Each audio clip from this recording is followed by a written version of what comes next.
The parking lot behind the old bowling alley in Chicopee, Massachusetts sat under a blanket of February snow on the morning of the 7th, 2002.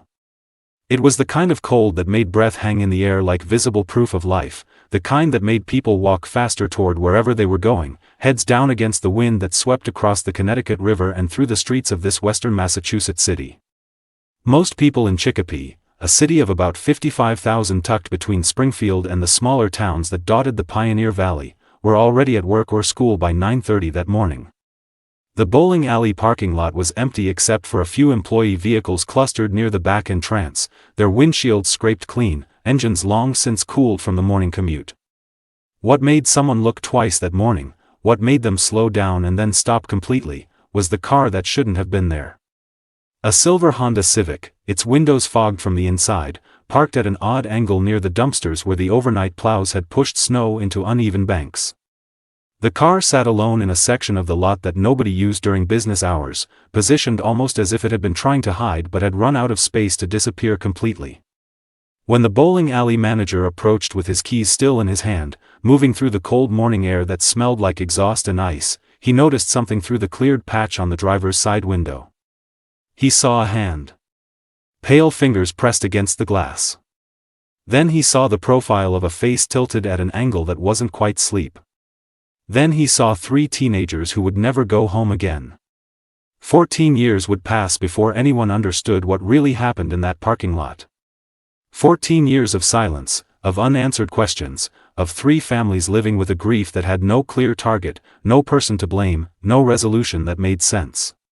14 years before the person responsible would finally speak the words that had been buried for so long, words that would unravel the accepted story and replace tragic accident with something far more difficult to accept. And the answer, when it came, would come from someone the entire community had trusted. Someone who had lived among them, worked alongside them, been welcomed into their homes and their lives. Someone who had carried a secret so heavy it should have been visible, and yet somehow remained invisible for over a decade. Before we continue with this shocking story, take a second to subscribe to this channel. Tell us where you're watching from in the comments, we'd love to know how far these stories reach. The victims were found slumped in different positions inside the vehicle. 2 girls and 1 boy, all between 14 and 16 years old. There was no immediate sign of violence from the outside.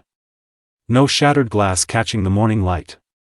No blood visible on the snow that had drifted against the car's doors during the night. No obvious trauma that would explain why 3 young people had simply stopped living. Just 3 kids who looked like they might have fallen asleep, except they were too still, and the temperature inside that car was well below what any living person could tolerate for more than minutes. The manager backed away slowly, the way people do when their minds haven't quite accepted what their eyes are seeing, when the brain is still trying to find an explanation that makes the impossible possible again. He called 911 from inside the building, his voice shaking so badly the dispatcher had to ask him twice to repeat the address, had to ask him to slow down and describe what he was seeing because the words were coming out jumbled and panicked. The first officers on scene moved carefully around the vehicle, their boots crunching in the snow that had frozen overnight into a hard crust. They looked through every window before one of them reached for the door handle, taking in the scene, trying to understand what they were dealing with before disturbing anything.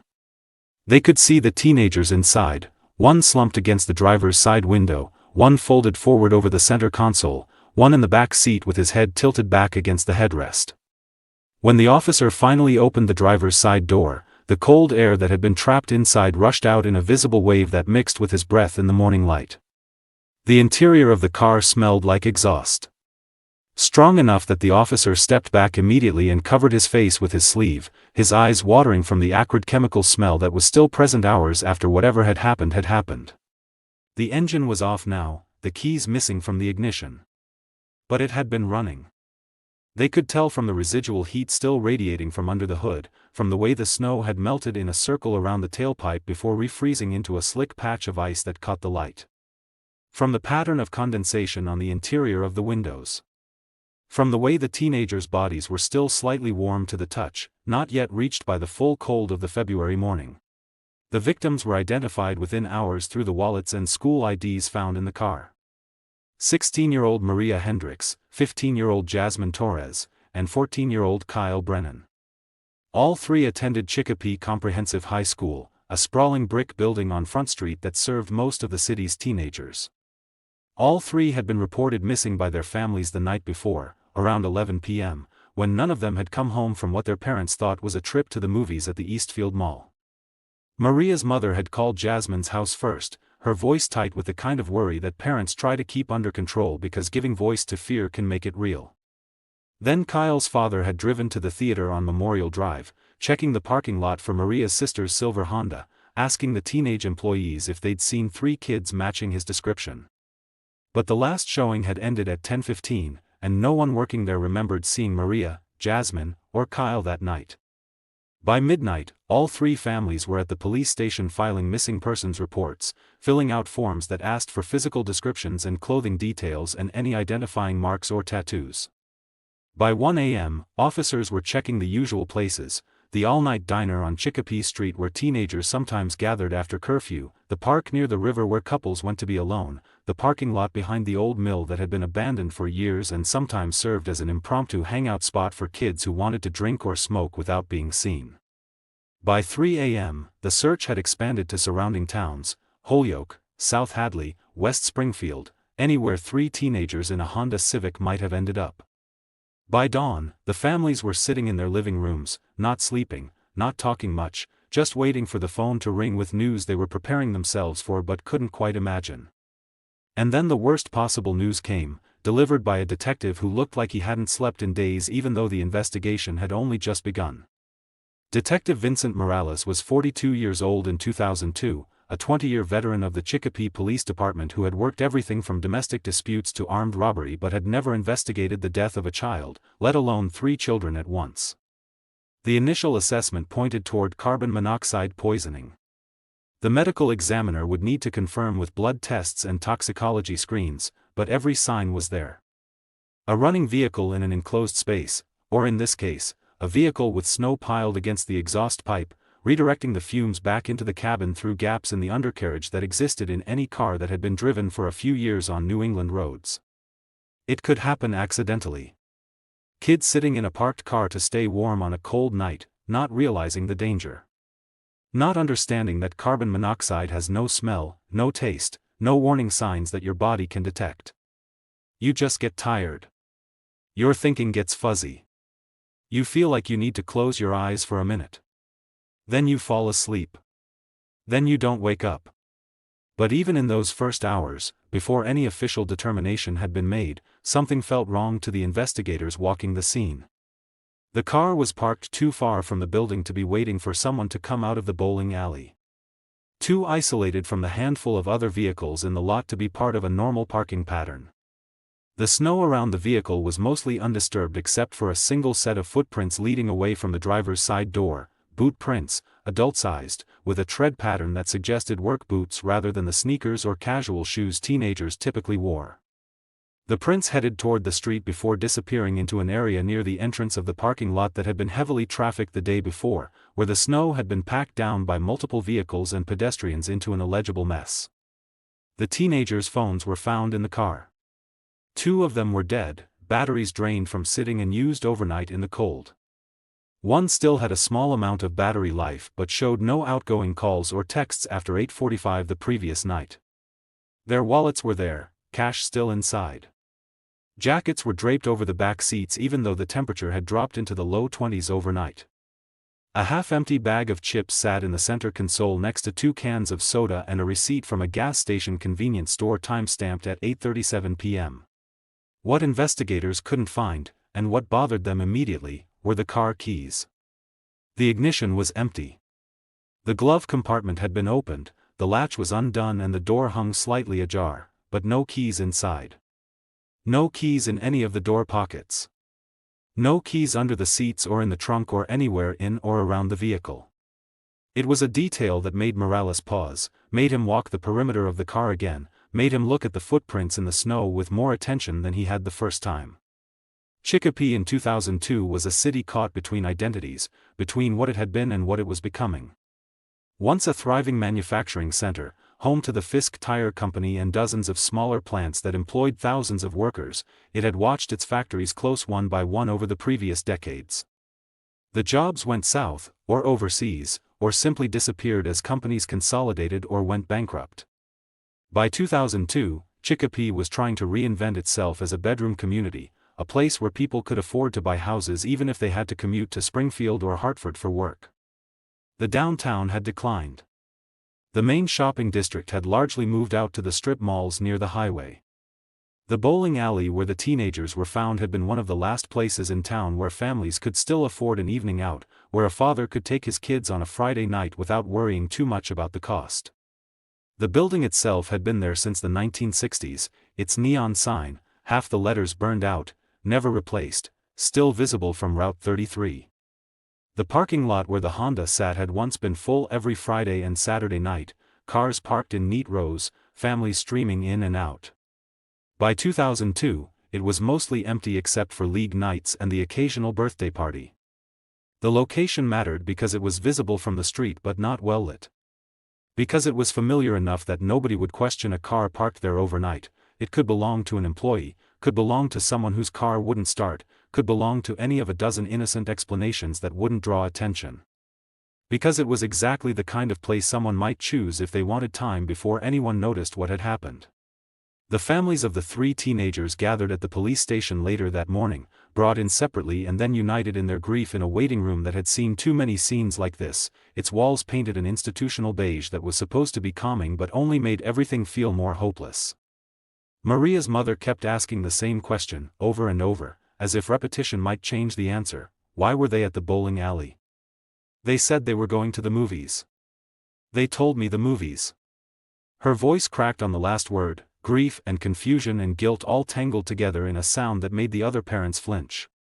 Jasmine's father sat with his head in his hands, not speaking, his shoulders shaking with silent sobs that he was trying to suppress because showing that kind of pain felt too vulnerable, too exposed.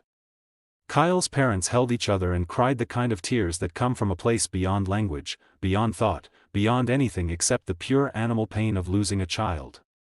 The detective assigned to the case, Vincent Morales, met with the families that morning. He was a careful man, known for his thoroughness, someone who wrote everything down in a neat, precise hand and double-checked facts that other investigators took for granted. He had a reputation in the department for being methodical to the point of obsession, for staying late to review case files one more time, for calling witnesses weeks after initial interviews to ask follow-up questions that occurred to him at odd hours.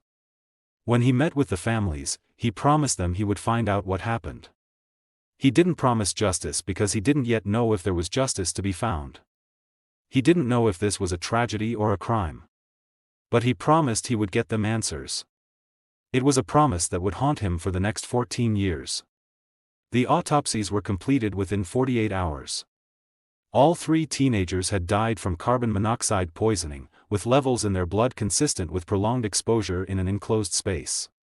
The medical examiner noted carboxyhemoglobin levels above 60% in all three victims, well into the range considered fatal.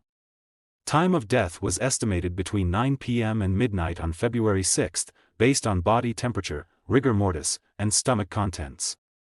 There were no signs of physical trauma beyond minor bruising consistent with slumping positions in the car. No defensive wounds. No indication of a struggle. The toxicology screens came back clean for drugs and alcohol. These were, by all medical accounts, three healthy teenagers who had simply been in the wrong place at the wrong time. Except Morales couldn't shake the missing keys. And he couldn't shake the footprints. And he couldn't shake the fact that three teenagers who were supposedly going to the movies had ended up in a bowling alley parking lot instead. The Honda Civic belonged to Maria's older sister, 23-year-old Carmen Hendricks, who had lent it to Maria for the evening with strict instructions to be home by 10:30. Maria had only recently gotten her driver's license, she'd passed the test on her third attempt just 2 months earlier, and wasn't supposed to be driving after dark without an adult in the car. But Carmen had made an exception because it was just a trip to the movies, just a few miles down familiar roads, just this once. The decision to loan her younger sister the car was one Carmen would spend years replaying in her mind, wondering if things would have been different if she'd said no, if she'd insisted on driving them herself, if she'd been more strict about the rules. The car had been well maintained. Carmen was meticulous about oil changes and tire rotations, about keeping up with the maintenance schedule in the owner's manual. The exhaust system had been inspected 4 months earlier as part of the state inspection required for registration renewal. There was no mechanical reason for carbon monoxide to accumulate inside the cabin under normal driving conditions. But these weren't normal conditions. The snow that had fallen the night of February 6 had come down heavy and wet, the kind that stuck to everything and compacted under its own weight. It had started around 7 p.m., light flurries at first, then intensifying into a steady snowfall that reduced visibility and made the roads treacherous.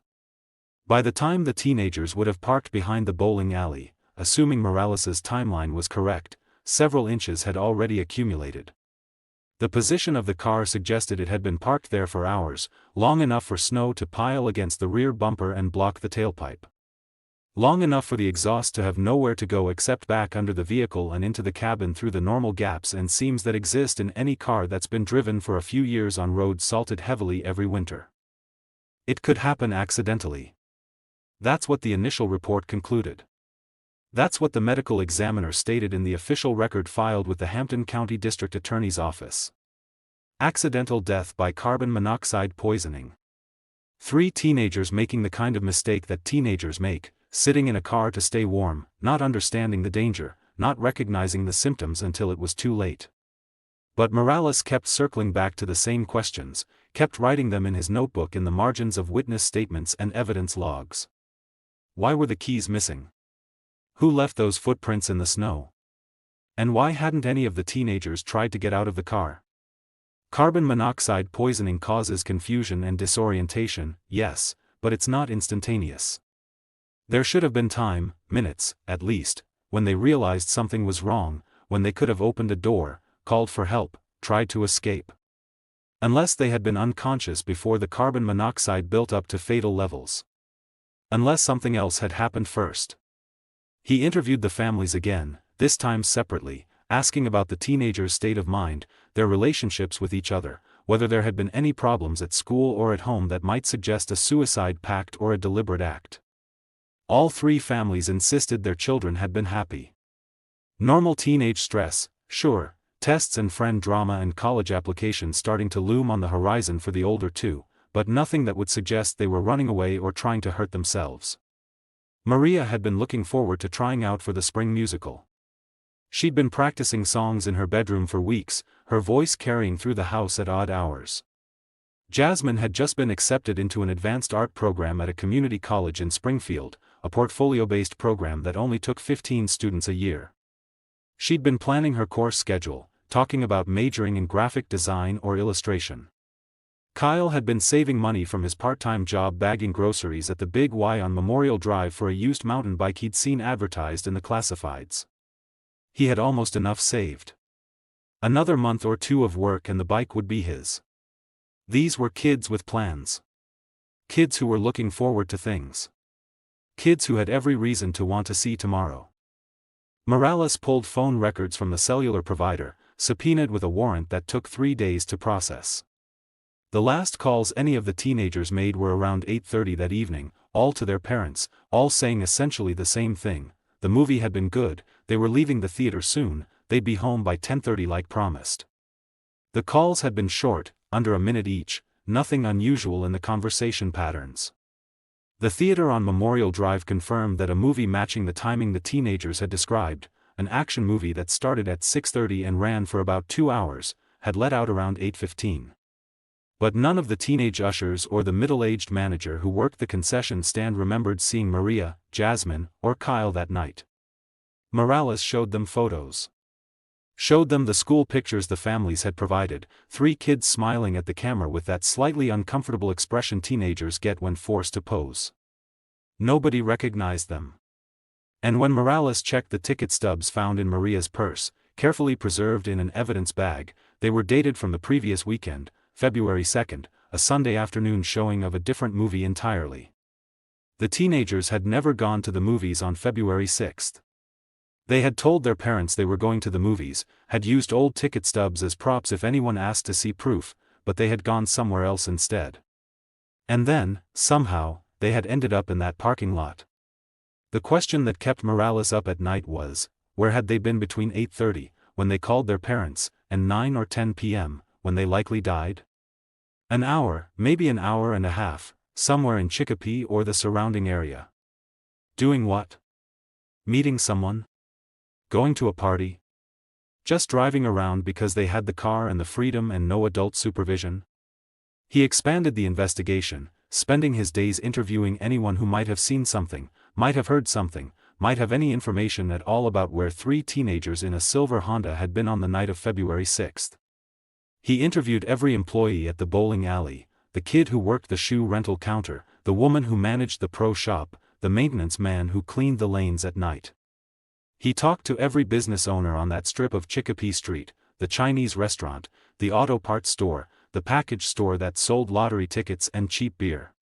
He knocked on doors in the neighborhood surrounding the bowling alley, a working-class area of triple-deckers and small single-family homes where people had lived for generations. He asked the same questions over and over. Did you see a silver Honda Civic? Did you see 3 teenagers? Did you hear anything unusual that night? Did you notice anything out of the ordinary? Most people said no. Some people weren't sure. A few thought maybe they'd seen a car matching that description, but they couldn't be certain, couldn't remember the time, couldn't say if there had been teenagers inside or adults or nobody at all. He pulled security footage from a convenience store 3 blocks away from the bowling alley, one of those 24-hour places that sold coffee and cigarettes and everything else a person might need at 2 in the morning. The camera was mounted above the door, pointing out at the parking lot and the street beyond. The footage was grainy and the timestamp was off by 6 minutes. The owner admitted he'd never bothered to set the clock correctly, but Morales could see Maria's silver Honda drive past at approximately 8:53 p.m., factoring in the time discrepancy.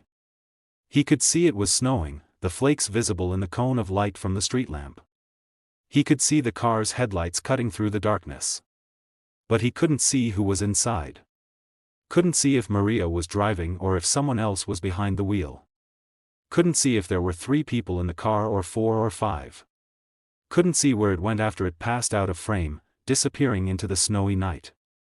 The case attracted local media attention in the days following the discovery of the bodies. 3 teenagers dead in what appeared to be a tragic accident made for compelling headlines in a city that didn't see much violent crime. The Springfield newspapers ran stories. The local television station sent reporters to stand outside the high school and interview students who had known Maria, Jasmine, and Kyle. The coverage was respectful but thorough, focusing on the dangers of carbon monoxide and the importance of vehicle safety, treating the deaths as a cautionary tale rather than a mystery that needed solving. Within a week, the newspapers had moved on to other stories: a factory closing in Holyoke, a school budget crisis in Springfield, the usual political scandals that filled the news cycle. Within 2 weeks, the community memorial service had been held at Chicopee Comprehensive High School, the gymnasium packed with students and teachers and parents all crying together, sharing memories of 3 kids who had been ordinary in the best possible way. Within a month, the case had been classified as closed, the deaths ruled accidental by the medical examiner and the district attorney's office, and the investigative file had been moved to storage in the basement of the police station. But Morales never quite let it go. Over the years, through promotions and reassignments, through the normal rotation of cases that defines a detective's career, he would pull the file every few months and read through his notes again. He would look at the photos of the parking lot, the snow, the footprints that led away from the car, the empty ignition where keys should have been. He would think about the hour and a half that was unaccounted for, the time between when the teenagers called their parents and when they died. He would think about where they might have been, what they might have been doing, who they might have been with. He would call the families on the anniversaries of the deaths, not because protocol required it, closed cases didn't require follow-up contact with victims' families, but because he felt like he owed them the truth, and he still didn't have it. Maria's mother, Linda Hendricks, always asked the same question: do you think someone hurt them? And Morales always gave the same answer: I don't know, Linda. But I'm still looking. The thing about time in an investigation like this is that it doesn't heal anything. It doesn't provide perspective or closure or any of the things people claim time provides. It just spreads the questions out further until they become part of the landscape of a detective's career, always visible in the background even when other cases demand immediate attention. Morales worked dozens of other cases, hundreds of them over the years. Domestic assaults and drug busts and the occasional homicide. Cases that got solved because witnesses cooperated or because suspects made mistakes or because the evidence was clear enough that a jury couldn't doubt it. But the 3 teenagers in the parking lot remained the one case that felt unfinished. Not because the evidence pointed clearly to foul play, but because the absence of certain pieces of evidence, the keys, the explanation for the footprints, the missing hour and a half, felt too deliberate to be accidental. In 2005, 3 years after the deaths, a tip came in through the department's anonymous line, a number that anyone could call without identifying themselves. A woman's voice, nervous and halting, saying she had information about what happened to Maria Hendricks, Jasmine Torres, and Kyle Brennan. She didn't give her name. She said she knew someone who had been there that night, someone who had seen something, someone who was too scared to come forward. The call lasted less than 2 minutes. Morales, who was at his desk when the tip was routed to him, called the number back within an hour, but it was already disconnected. He tried to trace it through the phone company, but it had been made from a prepaid cell phone purchased with cash at a Walmart in West Springfield, never registered to any name or address. The woman never called again. Whatever she knew, or thought she knew, remained unspoken, buried under fear or second thoughts or the simple passage of time that makes people doubt their own memories. Chicopee moved forward the way small cities do after tragedy, slowly, with the weight of memory but also with the necessity of continuing daily life. The bowling alley stayed open, though business continued to decline year after year until finally, in 2019, it would close for good. The high school added a memorial plaque in the lobby with the names of Maria Hendricks, Jasmine Torres, and Kyle Brennan, brass letters on a dark wooden board with a simple inscription, "Taken too soon. Forever remembered." Students walked past it every day on their way to class, most of them barely noticing it, the way people stop seeing things that have always been there. The families found ways to function, though none of them would say they had healed. Linda Hendricks, Maria's mother, started a foundation focused on teenage safety, giving presentations at schools about the dangers of carbon monoxide poisoning, about the importance of vehicle maintenance, about trusting your instincts when something feels wrong. She threw herself into the work with an intensity that worried her friends, as if staying busy enough might keep the grief at bay. Jasmine's father, Miguel Torres, moved to Arizona in 2004, unable to stay in a place where every street corner reminded him of his daughter, where he couldn't drive past the high school or the bowling alley or even the grocery store without seeing Jasmine's face in his mind. Kyle's parents, David and Susan Brennan, divorced within 2 years of their son's death. The grief had created a distance between them that neither could bridge. Susan said later that they had each blamed themselves for letting Kyle go out that night, and that blame had metastasized into resentment, into a silence that grew wider until there was nothing left to save. Detective Morales retired in 2008 at the age of 50, taking an early retirement package the city offered to reduce the budget. But retirement didn't mean forgetting. He kept copies of his notes, his interview transcripts, the photos from the scene. He kept the entire case file in a banker's box in his home office, and sometimes, late at night when he couldn't sleep, he would pull it out and read through everything again, looking for the detail he might have missed, the connection he hadn't made, the piece of information that would suddenly make everything clear. His wife, Elena, would find him sitting at his desk at 2 or 3 in the morning, papers spread around him, that same look of intense concentration on his face that she'd seen throughout their marriage whenever he was working a case that bothered him. She'd ask if he was coming to bed. He'd say soon, just a few more minutes. But she knew he'd be there until dawn, going through the same documents he'd read 100 times before, hoping this time would be different. Right now, as this story unfolds, what time is it where you're listening from? Let us know in the comments. By 2010, 8 years after the deaths, the case had become one of those local legends that gets mentioned occasionally but rarely discussed in depth. The kind of story that older residents remember clearly but younger residents only know as a vague piece of town history, something that happened before they moved to Chicopee or before they were old enough to read the newspapers. The parking lot behind the bowling alley looked the same. The faded paint of the parking lines was still visible under new layers of asphalt patching. The dumpsters were still positioned in the same spot where they'd been in 2002. Time had moved on, but the questions hadn't gone anywhere. What no one in Chicopee knew in 2010 was that somewhere in the city, someone was carrying the weight of what had really happened in that parking lot 8 years earlier. Someone who woke up every morning and went to work, who had coffee with neighbors and attended city council meetings and went to church on Sundays. Someone who had managed to maintain a normal life, a normal routine, normal relationships with friends and coworkers and family, all while knowing exactly why 3 teenagers had died. Someone who had learned to live with that knowledge, to compartmentalize it, to push it into a corner of consciousness that could be ignored most of the time. And that ability to function, that capacity for normalcy in the face of terrible guilt, was beginning to crack. The human mind is remarkable in its capacity for self-deception, for rationalization, for finding ways to justify choices that would otherwise be unbearable to acknowledge. For years, this person had told themselves a story about that night, a story in which they had made an understandable mistake, had acted reasonably given the circumstances, had done nothing that rose to the level of true culpability. It was a story that had worked for a long time, that had allowed for sleep and work and something approximating normal life. But stories like that require maintenance. They require constant reinforcement, constant retelling, constant adjustment to account for the inconvenient details that don't quite fit the narrative. And over time, the weight of maintaining that story becomes heavier than the weight of the truth. By 2015, that person was struggling. Not in obvious ways, they still went to work, still fulfilled their responsibilities, still maintained the external appearance of normalcy. But internally, something was shifting. The nightmares that had been occasional became frequent. The anxiety that had been manageable became constant. The ability to meet their own eyes in the mirror became difficult, then impossible. Their spouse noticed. Asked if everything was okay. Asked if something was wrong at work, if they needed to see a doctor, if there was anything they wanted to talk about.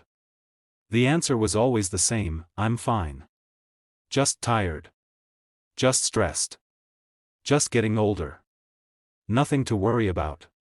But it wasn't nothing. And by early 2016, 14 years after 3 teenagers had died in a parking lot, it had become something that could no longer be contained. The breakthrough in the case didn't come from new forensic evidence breaking through some technological barrier. It didn't come from a witness finally coming forward after years of silence. It didn't come from advances in investigative technology or from a cold case unit reopening old files with fresh eyes. It came from something more human and more fragile than any of that: the inability of one person to carry a secret any longer. In March 2016, Detective Sarah Chen of the Chicopee Police Department received a call that would change everything. Chen was 36 years old, a detective who had joined the department in 2012 after spending 8 years with the Springfield Police. She was familiar with the 2002 case only through the files. She had reviewed it as part of her orientation when she was assigned to the Detective Bureau, one of dozens of closed cases she'd been told to familiarize herself with to understand the department's history and the city's crime patterns. The woman on the phone identified herself as Patricia Donovan. Her voice was steady but strained, like someone who had spent weeks, maybe months, working up the courage to make this call and was now forcing herself through it before she lost her nerve. She said she had information about the deaths of Maria Hendricks, Jasmine Torres, and Kyle Brennan. She said her husband had told her something she couldn't keep to herself anymore. She said she needed to come to the station. And she said she needed to bring her husband with her. Detective Chen asked for the husband's name. Patricia said it was Robert Donovan, and then she said something that made Chen sit up straighter in her chair: he was there that night. He saw them. And he has something to confess. Chen asked Patricia to come to the station as soon as possible. Patricia said they would be there within the hour. When Chen hung up the phone, she immediately pulled the 2002 case file from storage, all 6 boxes of documents and evidence logs and witness statements, and started reading through the interview transcripts. She found Robert Donovan's name on page 47 of the witness list. He had been interviewed briefly in February 2002 as one of the city public works employees who had been in the area that night, plowing snow from the secondary roads. His statement, given to Detective Morales on February 9, 2002, had been unremarkable. He said he had driven his plow route, which included Chicopee Street, and had finished his shift around midnight. He said he hadn't seen anything unusual. He said he hadn't been in the bowling alley parking lot. The interview had lasted less than 10 minutes. Nothing in his statement had raised any red flags. Robert Donovan was 56 years old in 2016. He had worked for the city's Public Works Department for 32 years, starting as a general laborer and eventually becoming a senior equipment operator responsible for the snow removal fleet. He was known as a reliable employee, someone who showed up for his shift on time even during the worst storms, someone who took pride in keeping the city's roads passable during winter. Outside of work, he coached youth basketball at the YMCA every winter and spring. He volunteered at the food bank during the holidays, helping to organize the Thanksgiving and Christmas distributions that fed hundreds of families in Chicopee every year. He had no criminal record, not even a speeding ticket in the past decade. He and Patricia had been married for 28 years. They had 2 grown children, a daughter living in Boston working as a nurse, a son living in Connecticut working in insurance, who visited on holidays and occasional weekends. By every external measure, Robert Donovan was exactly the kind of person a community like Chicopee depended on. Steady, helpful, unremarkable in the best possible way. The kind of person you'd trust with your car keys or your house keys if you needed someone to water your plants while you were on vacation. Which made what he told Detective Chen and Detective Lisa Rodriguez in Interview Room B on March 15, 2016, all the more devastating. The interview was recorded on a digital system, video and audio simultaneously, standard protocol for any confession or witness statement that might be used in court. The timestamp on the recording shows the interview began at 2:37 p.m. and lasted 3 hours and 12 minutes. The transcript, once it was typed up by the department's administrative assistant, ran 47 pages single-spaced. Robert Donovan's voice, according to the detectives who were present, never rose above a conversational volume. He didn't cry. He didn't show obvious emotion. He didn't try to minimize what he had done or make excuses. He simply told the truth, in chronological order, with the kind of detail that made it clear he had been living with these facts for 14 years, had replayed them so many times in his mind that every second was etched into his memory with perfect clarity. On the evening of February 6, 2002, Robert Donovan had been working the late shift for the city's Public Works Department, driving one of the heavy plows that cleared secondary roads after the main arteries had been handled by the larger trucks. His route that night included Chicopee Street and the surrounding neighborhood, a grid of residential streets and small commercial areas that needed to be passable by morning for people heading to work. The snow had started falling around 7 p.m., and by the time his shift began at 8:30, there were already 3 inches on the ground with more coming down steadily. He had been plowing for about 45 minutes, moving methodically through his assigned streets, when he pulled into the bowling alley parking lot at approximately 9:15 p.m. He said he needed to take a break, his back was hurting from the vibration of the plow, and he wanted to check his phone to see if his wife had called. Patricia had been dealing with a sick parent, and they'd been waiting for an update from her mother's doctor all day. He said he also wanted to eat the sandwich his wife had packed for him that morning, turkey and cheese on wheat bread wrapped in aluminum foil. That's when he saw the silver Honda Civic. According to Donovan's statement, the Honda was parked near the dumpsters at the far end of the lot, its engine running, exhaust visible in the cold air and the glow of the parking lot's few working lights. He could see 3 figures inside, teenagers, he thought, though he couldn't see their faces clearly through the fogged windows. At first, he said, he didn't think much of it. Kids sometimes parked in out-of-the-way places to hang out without their parents knowing where they were. He had done the same thing when he was young, found quiet corners of the city where he and his friends could talk or listen to music or just be away from adult supervision for a while. It was normal. It was harmless. But something made him look twice. Maybe it was the angle of the car, parked awkwardly, not quite straight in the unmarked section of the lot. Maybe it was the fact that the exhaust seemed heavier than it should have been, a thick plume that suggested the car had been idling for a while. Maybe it was just a vague sense of unease, the kind of instinct that comes from years of working nights and seeing things that were slightly off even if you couldn't immediately articulate why. He got out of his plow. The cold hit him immediately, it was in the low 20s, and the wind was picking up, blowing snow into his face as he walked across the parking lot toward the Honda. He could hear music playing inside the car, something with a heavy beat that was muffled by the closed windows and the sound of the wind. He approached the driver's side and tapped on the window with his knuckles, not hard, just a light knock to get their attention. No response. He tapped harder.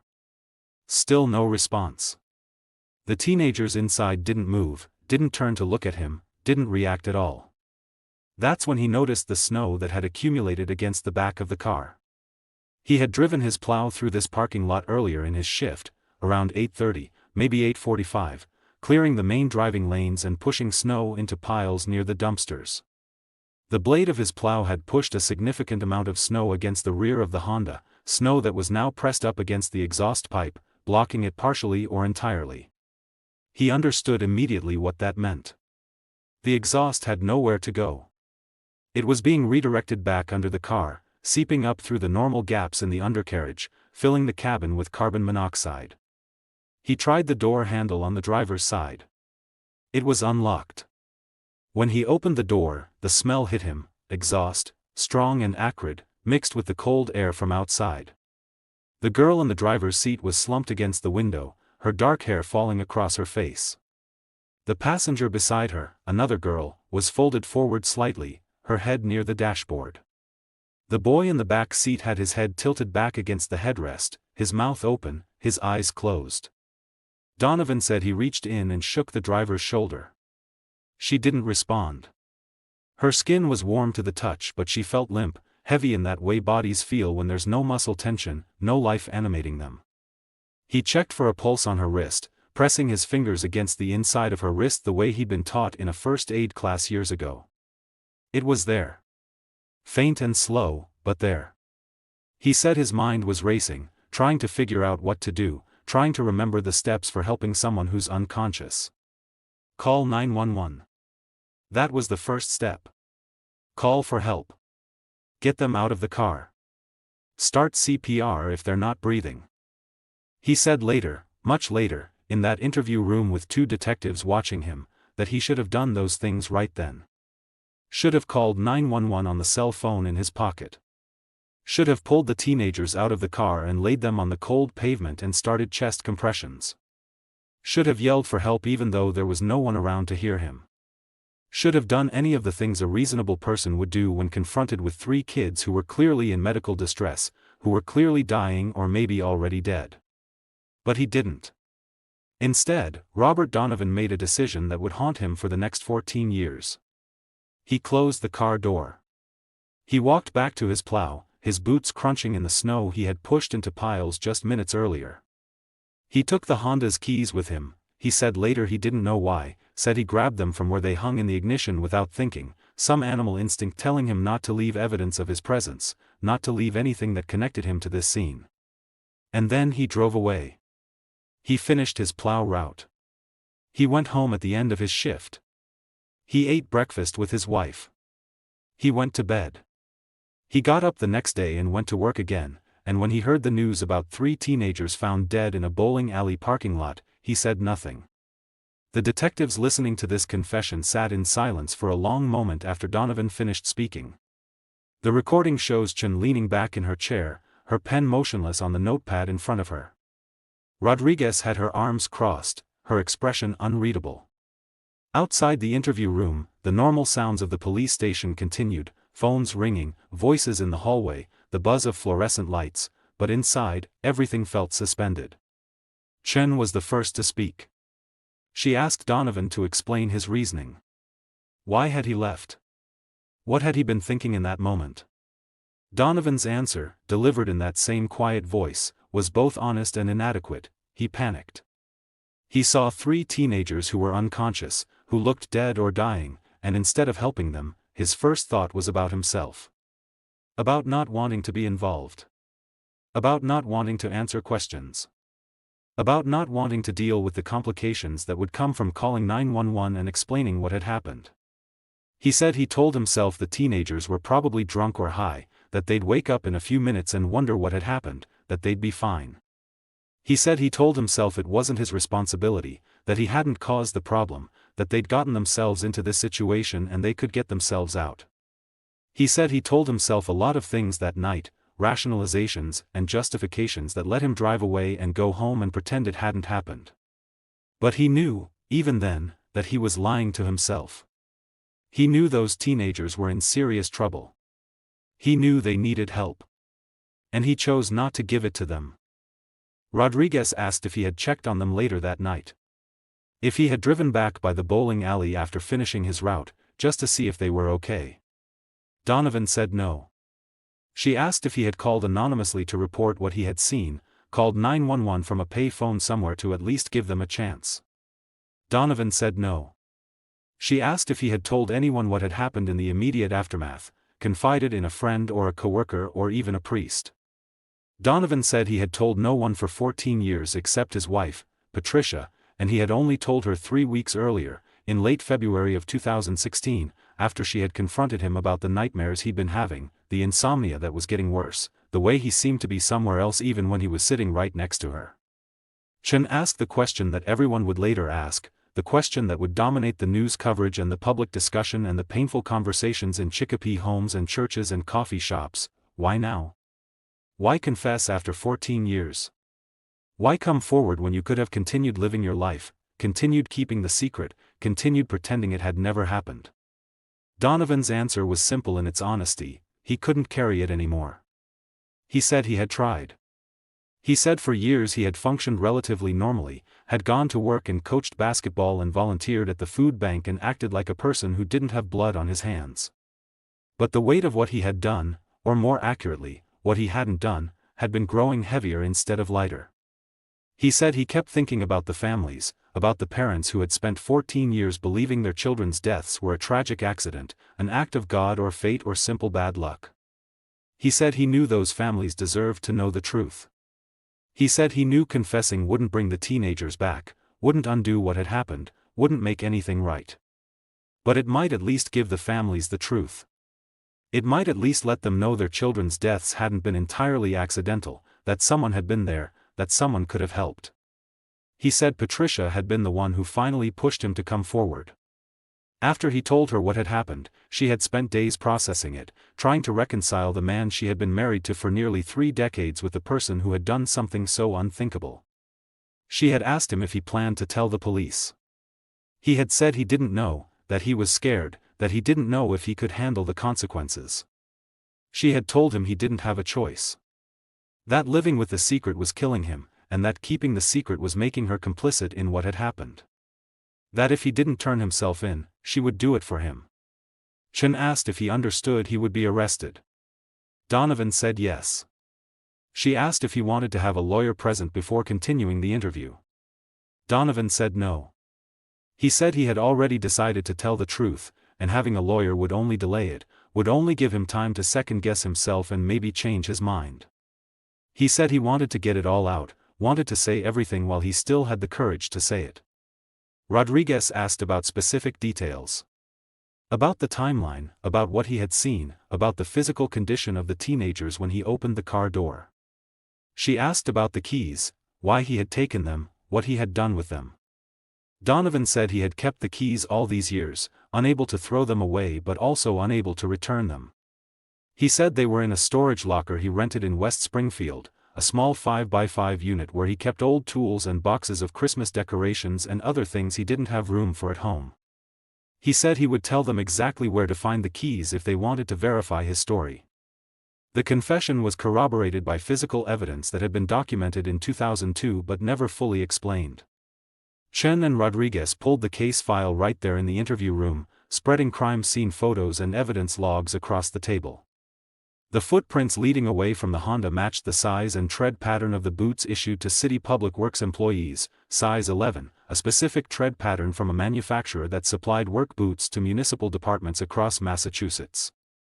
The missing keys were exactly as Donovan described, recovered from his storage locker 2 days after his confession, still attached to Maria's keychain, a small stuffed animal that her mother had given her for good luck when she passed her driver's test. The timeline he provided matched the estimated time of death established by the medical examiner in 2002.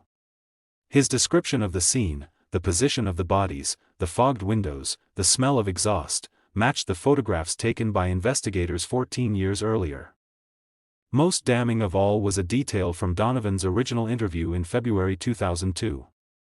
Detective Morales had asked every city employee who worked that night if they had been in or near the bowling alley parking lot. Donovan had said no.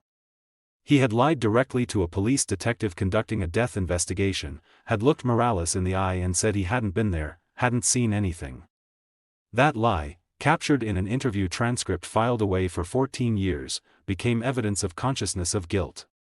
If Donovan had simply encountered an accident and left because he was scared or confused, why lie about it 3 days later when police were asking routine questions? The lie suggested he knew, even then, that what he had done was wrong. There was no question of his guilt. The physical evidence matched his confession.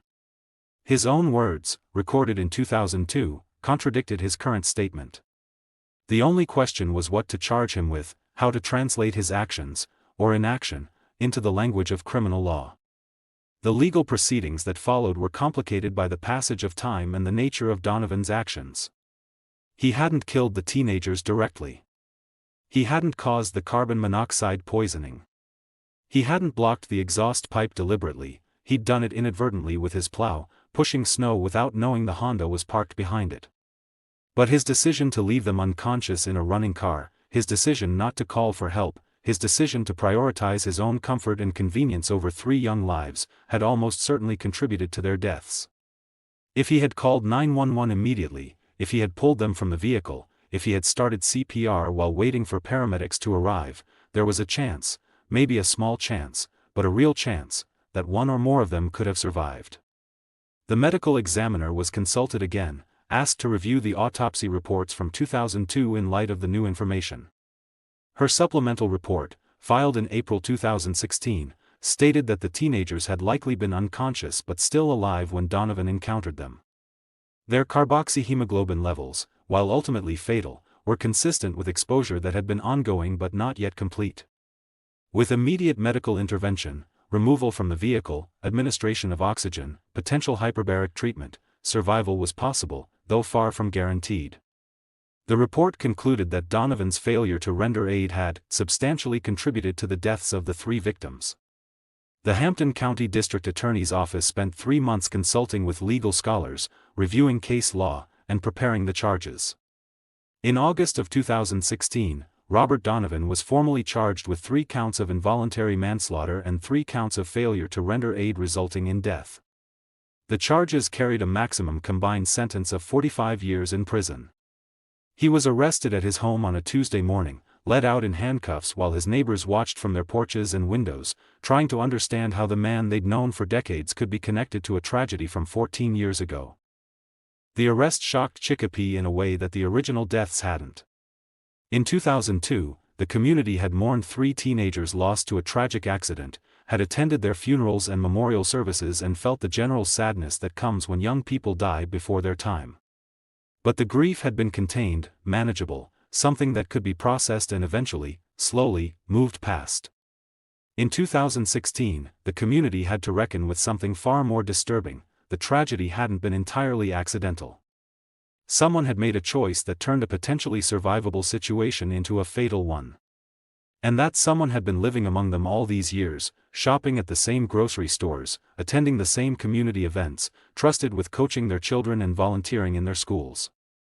People who had worked with Donovan for decades struggled to reconcile the man they knew with the person who had left 3 kids to die. The director of the youth basketball program at the YMCA issued a statement saying they were shocked and saddened by the allegations and were cooperating fully with investigators. Parents who had trusted Donovan to coach their children felt betrayed, sick with the realization that they had invited him to birthday parties and team dinners, had considered him a positive role model. The food bank removed his name from their volunteer list and issued their own statement expressing disbelief. The cognitive dissonance was profound and deeply unsettling. How could someone be both good and monstrous? How could the same person who helped feed hungry families at Thanksgiving also be capable of leaving 3 teenagers to die because it was convenient? How could someone live a normal life, get up, go to work, eat dinner with their family, watch television, go to bed, while carrying that kind of secret? Linda Hendricks, Maria's mother, released a statement through her attorney 3 days after Donovan's arrest.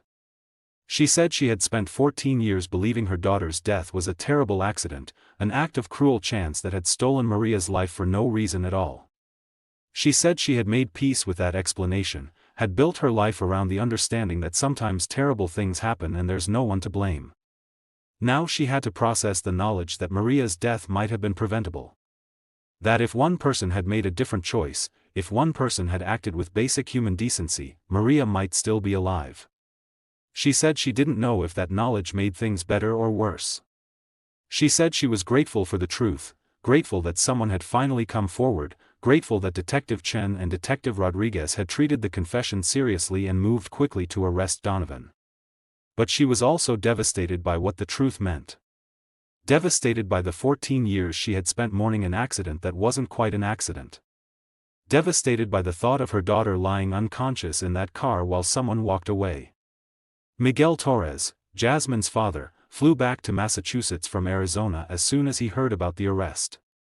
He had moved away because being in Chicopee had been too painful, because every street corner held a memory of Jasmine, waiting for the school bus, walking home from a friend's house, riding her bike to the art supply store downtown. He had needed distance, needed to be somewhere that didn't constantly remind him of everything he'd lost. He told a reporter from the Springfield Republican that he had spent years wondering if he could have done something differently the night Jasmine didn't come home.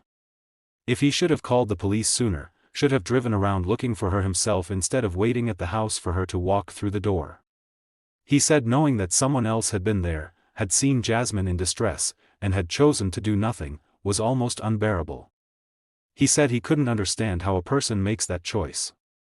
How you see 3 kids dying and decide your convenience is more important than their lives. David and Susan Brennan, Kyle's parents, attended every court hearing. They didn't speak to the media. They didn't issue statements through attorneys. They simply showed up, sitting in the gallery directly behind the prosecution table, watching as the legal system tried to assign accountability for their son's death.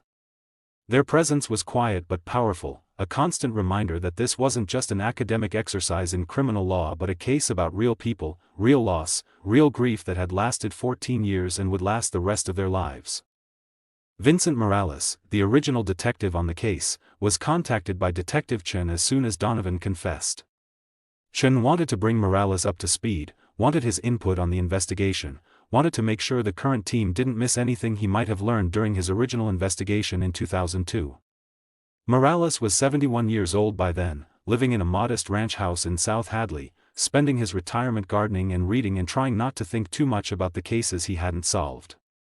When Chen called to tell him that someone had confessed, Morales was silent for so long that Chen thought the connection had dropped. Then he said, very quietly, "Tell me it explains the keys." Chen said yes. He said, "Tell me it explains the footprints." Chen said yes. Morales let out a long breath. "Then we finally know," he said. He attended the trial. He sat in the back row of the courtroom, a retired detective with no official role in the proceedings but unable to stay away. He was there every day, arriving early and staying late, watching as the case he had never been able to close finally reached some form of resolution. Afterward, he would tell people that sitting through that trial was both satisfying and heartbreaking. Satisfying because after 14 years, the questions had answers. Heartbreaking because the answers came too late to help Maria, Jasmine, and Kyle. The trial began in November of 2016 and lasted 3 weeks. The prosecution's case was straightforward. Robert Donovan had encountered 3 teenagers in medical distress and had chosen to do nothing. That choice, that deliberate decision to walk away and leave them to die, constituted involuntary manslaughter and failure to render aid. The assistant district attorney handling the case, a 38-year-old prosecutor named Jennifer Walsh, argued that Donovan had known the teenagers were in danger. He had opened the car door. He had smelled the exhaust. He had checked for a pulse and found one. He had known they were dying, and he had made a conscious choice to let it happen because calling for help would have been inconvenient for him. The defense, led by a public defender named Michael Chen, no relation to Detective Chen, argued that while Donovan's actions were regrettable and morally wrong, they did not rise to the level of criminal conduct. Chen argued that Donovan had made a terrible mistake in a moment of panic, that he had genuinely believed the teenagers were intoxicated and would recover on their own, and that the passage of time and his voluntary confession should be taken into account as evidence of his remorse and his recognition of his moral failure. The defense called expert witnesses who testified about the effects of panic on decision-making, about how people in crisis situations often make choices that seem incomprehensible in hindsight. They argued that Donovan had not acted with criminal intent, had not wanted the teenagers to die, and should not be held criminally liable for a mistake made under stress 14 years earlier. The jury deliberated for 2 days.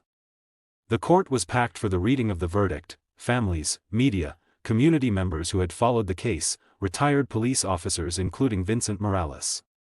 When the foreman stood and announced guilty verdicts on all 6 counts, Linda Hendricks closed her eyes and covered her mouth with her hand. Miguel Torres nodded slowly, as if confirming something he had already known. David and Susan Brennan held hands and sat motionless. Robert Donovan showed no visible reaction. He stood at the defense table in the suit his lawyer had told him to wear, his hands clasped in front of him, and listened as the foreman read each verdict. Guilty. Guilty. Guilty. Guilty. Guilty. Guilty. Then he sat down and waited for what would come next.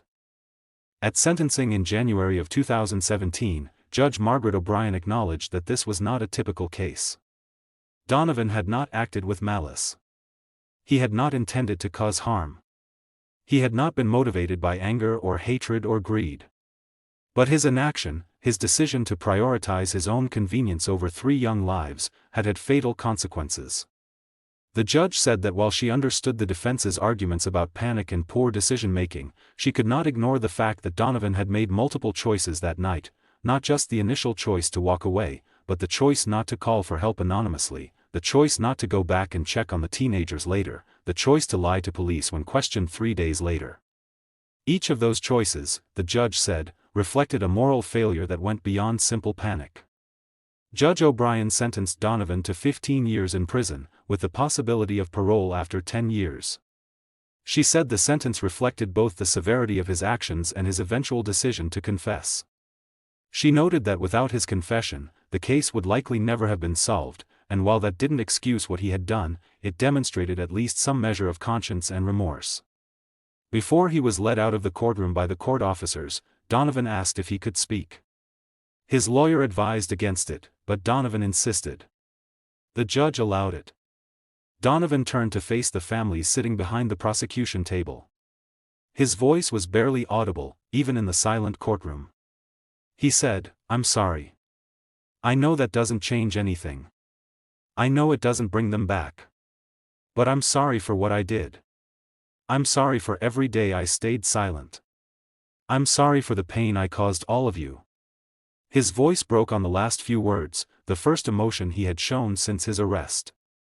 Linda Hendricks closed her eyes and shook her head slightly. Miguel Torres looked away, his jaw clenched. David and Susan Brennan sat motionless, holding hands. None of them acknowledged the apology. There was nothing to say in response to words that were both necessary and utterly insufficient. If you believe Maria, Jasmine, and Kyle deserved someone to keep pushing for the truth, hit that subscribe button. These 3 kids deserved so much more than the few minutes of convenience one person chose over their lives. Because the truth matters, even 14 years late, even when it can't change what happened, the truth still matters. Outside the courthouse after sentencing, Linda Hendricks spoke briefly to the reporters who had gathered. She said she had waited 14 years for this day. She said now that it was here, she didn't know quite how to feel. The arrest and trial and conviction had given her something she hadn't had before, accountability, an answer to the question of why Maria had died. But it didn't give her back her daughter. It didn't erase 14 years of birthdays and holidays and ordinary days when she had thought about Maria, wondered what she would be doing now, who she would have become. She said Robert Donovan's apology didn't change any of that. It didn't make the loss any smaller or the grief any easier to bear. But at least now she knew. At least now there was someone to hold responsible. At least now Maria's death was no longer a mystery wrapped up in the sanitized language of tragic accident. The resolution of the case raised questions that extended beyond the courtroom, questions that Chicopee and communities like it across the country would continue to grapple with. What do we owe to strangers? What is our moral obligation when we encounter someone in distress? How do we balance our own fears and inconveniences against someone else's life? These weren't new questions, but the Donovan case gave them a specific, painful context that was hard to ignore. In the months following the trial, several organizations in Massachusetts used the case as a catalyst for discussions about Good Samaritan laws and the moral obligation to render aid. Some advocates argued for stricter legal requirements, mandating that anyone who encounters someone in medical distress must call for help or face criminal charges. Others argued that such laws were unenforceable and would create more problems than they solved, that you can't legislate morality, can't force people to care about strangers through the threat of prosecution. The debate was vigorous but ultimately didn't result in any legislative changes. Massachusetts law still requires healthcare providers to render aid in emergency situations, but ordinary citizens face no legal obligation to help someone in distress, only a moral one. What did change, at least in Chicopee, was the way people thought about the night of February 6, 2002. For 14 years, that night had been remembered as a tragedy, a terrible accident that had claimed 3 young lives for no good reason. Now it was remembered as something more complicated, a tragedy that might have been prevented, a loss that didn't have to be as complete as it became, a moment when someone made a choice that prioritized self-preservation over human decency. The memory of that night was no longer just about Maria and Jasmine and Kyle. It was also about Robert Donovan, about the choices he made and didn't make, about the secret he carried and the cost of that secret to everyone involved. The families found different ways to process the new information and the resolution that had come so late. Maria Hendricks continued her foundation work, now with an additional focus on bystander intervention and the importance of helping people in distress even when it's uncomfortable or inconvenient. She gave presentations at high schools and community centers across western Massachusetts, using Maria's story to emphasize that doing nothing is still a choice, and that choice has consequences that can last forever. She talked about how one phone call, one decision to get involved, might have saved 3 lives. She said she didn't share Maria's story to make people feel guilty, but to make them think, to make them consider what they would do if they encountered someone who needed help. Miguel Torres eventually moved back to Massachusetts, settling in Northampton rather than returning to Chicopee. He said he needed to be closer but couldn't quite bring himself to live in the same city where Jasmine had died. He started attending a support group for families of crime victims, finding some solace in shared experience with other people who understood that grief doesn't follow a timeline or fade with the years. He said the resolution of the case, painful as it was, had given him something he hadn't had before: certainty. For 14 years he had wondered if there was something he'd missed, some detail that might have explained what happened. Now he knew. The not knowing had been its own kind of torture, and while knowing was painful, at least it was real. David and Susan Brennan remained intensely private, but those close to them said the resolution of the case had affected them differently. Susan found some peace in knowing that someone had been held accountable, that Kyle's death was acknowledged as something more than just bad luck. David struggled more with the anger that came from knowing their son might have been saved if one person had acted differently. They didn't reconcile. The divorce that had happened years earlier was final, but they attended the trial together and continued to co-parent their memories of Kyle, calling each other on his birthday and the anniversary of his death to share stories and keep him alive between them. Vincent Morales, the retired detective who had carried the case with him for years, gave several interviews after the trial. He talked about the investigative process, about the frustration of having evidence that suggested something wrong but not enough to identify a suspect. He talked about the footprints and the missing keys and how those details had bothered him for 14 years. He said he had looked at Robert Donovan's name in the case file dozens of times over the years. Donovan's brief interview from February 2002 had been filed with all the other witness statements, but there had been nothing to distinguish him from any other person who had been in the area that night. Nothing that raised suspicion. Nothing that suggested he had more information than he was sharing. The truth was right there in the file, Morales said in an interview with the Springfield Republican. We had interviewed him. We had his statement saying he wasn't in that parking lot. But we had no reason to doubt him. No reason to think he was lying. And without forensic evidence tying him to the scene, and keep in mind, this was 2002, DNA technology wasn't what it is now, we couldn't pursue it further. So the case sat. And those 3 kids' families lived with not knowing for 14 years. He said the hardest part was the knowledge of how close they had come. If Donovan had slipped up in his original interview, if he had shown any signs of nervousness or inconsistency, if the investigating officers had pressed him harder, maybe the truth would have come out in 2002. But Donovan had been calm, had answered questions without hesitation, had given them no reason to look at him twice. He had been, in that moment, the perfect liar. The case files were officially closed in early 2017, moved from active to resolved in the department's database. But resolution in a legal sense doesn't always mean resolution in an emotional sense. The families of Maria Hendricks, Jasmine Torres, and Kyle Brennan still lived with the loss every day. Birthdays that would never be celebrated. Graduations that would never happen. Weddings, children, grandchildren, all the normal milestones of life that would never occur. Robert Donovan's confession and conviction didn't change any of that. It just meant the families finally knew the full story of how their children had died. And knowing, while better than not knowing, carried its own weight.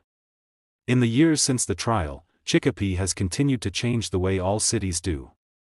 The bowling alley that had been the site of the tragedy eventually closed in 2019, the building sold to a developer who had plans to turn it into mixed-use commercial space.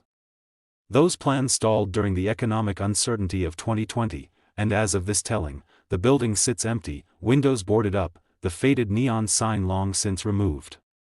The parking lot where Maria's Honda was found has been repaved, the old cracks and faded paint lines replaced with smooth asphalt and bright white markings. The dumpsters have been moved to a different location. The physical markers of that night are mostly gone now, replaced by new construction, new businesses, new routines that have no connection to what happened there in February 2002. But memory doesn't work like that. Memory doesn't pave over and move on. The people who were there in 2002, the people who knew Maria and Jasmine and Kyle, still carry those three teenagers with them. They talk about them sometimes, usually on the anniversary of their deaths, sometimes just in passing when something reminds them of who those kids were and who they might have become. Maria would have been 38 years old now. She probably would have gone to college, maybe studied theater or education like she'd talked about in the months before she died. She might have gotten married, might have had children of her own, might have been living in Boston or New York pursuing a career in the arts. Jasmine would be 37. She probably would have become a graphic designer or an illustrator, would have used that artistic talent that everyone recognized in her even when she was 15. Kyle would be 36. He probably would have gone into something practical, business or engineering, but would have kept his love of the outdoors, would have been the kind of dad who took his kids hiking and camping and taught them to appreciate the natural world. These are the futures that were stolen when Robert Donovan walked away from that Honda Civic. These are the lives that should have happened but didn't because one person decided a phone call was too inconvenient, because one person decided his comfort mattered more than their survival. The memorial plaque in Chicopee Comprehensive High School is still there, brass letters that have dulled slightly with time but are still readable. Students who attend the school now weren't born when Maria, Jasmine, and Kyle died. Most of them don't know the full story. They walk past that plaque every day, most without really seeing it, the way people stop noticing things that have always been there. But every so often, someone stops and reads the names. Someone asks a teacher what happened. And the story gets told again, passed from one generation to the next, kept alive through the simple act of remembering. What haunts people who have followed this case closely isn't just what Robert Donovan did or didn't do on that February night. It's the question of how many other moments like that exist. How many other decisions made in a few seconds of panic or selfishness have consequences that spread out across years and decades?